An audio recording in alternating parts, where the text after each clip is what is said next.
Middle ഈസ്റ്റിന്റെ മുഖച്ഛായ തന്നെ മാറ്റുന്ന രീതിയിലുള്ള കാര്യങ്ങളാണ് ഇപ്പോൾ ഇസ്രായേലിന്റെ നേതൃത്വത്തിൽ സിറിയയിൽ സംഭവിച്ചുകൊണ്ടിരിക്കുന്നത്.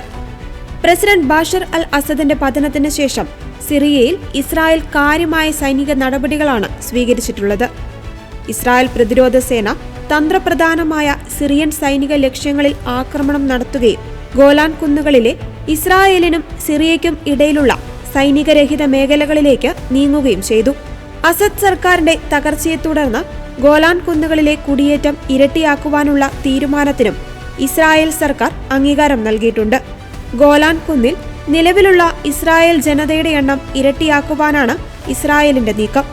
അസദിന്റെ വീഴ്ചയോടെ സിറിയയുമായുള്ള ഇസ്രായേലിന്റെ അതിർത്തിയിൽ പുതിയ സൈനിക മുന്നണി ശക്തി പ്രാപിച്ച സാഹചര്യത്തിലാണ് തീരുമാനമെന്നാണ് ഇസ്രായേൽ പ്രധാനമന്ത്രി ബെഞ്ചമിൻ നെതന്യാഹു വ്യക്തമാക്കുന്നത്.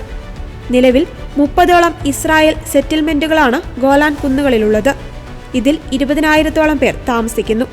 അത്ര തന്നെ സിറിയൻ പൗരന്മാരും ഇവിടെയുണ്ട്. ഗോലാനിലേക്ക് 20,000 പേരെ കൂടി കൊണ്ടുവരുവാനാണ് ഇസ്രായേൽ നീക്കം. ഇസ്രായേലിനെ സംബന്ധിച്ചിടത്തോളം ഗോലാൻ കുന്നുകൾ വളരെ സുപ്രധാനമായ ഒരിടമാണ്. ഇവിടം ഇസ്രായേൽ സിറിയ അതിർത്തി പ്രദേശം ആയതുകൊണ്ടും സ്ഥിതി ചെയ്യുന്നത് വളരെ ഉയരത്തിലായതുകൊണ്ടും സിറിയ ഇവിടം പിടിച്ചെടുത്താൽ വളരെ വേഗത്തിൽ ഇസ്രായേലിലേക്ക് മിസൈൽ അയക്കുവാനും വെടിയുതിർക്കുവാനും സാധിക്കും.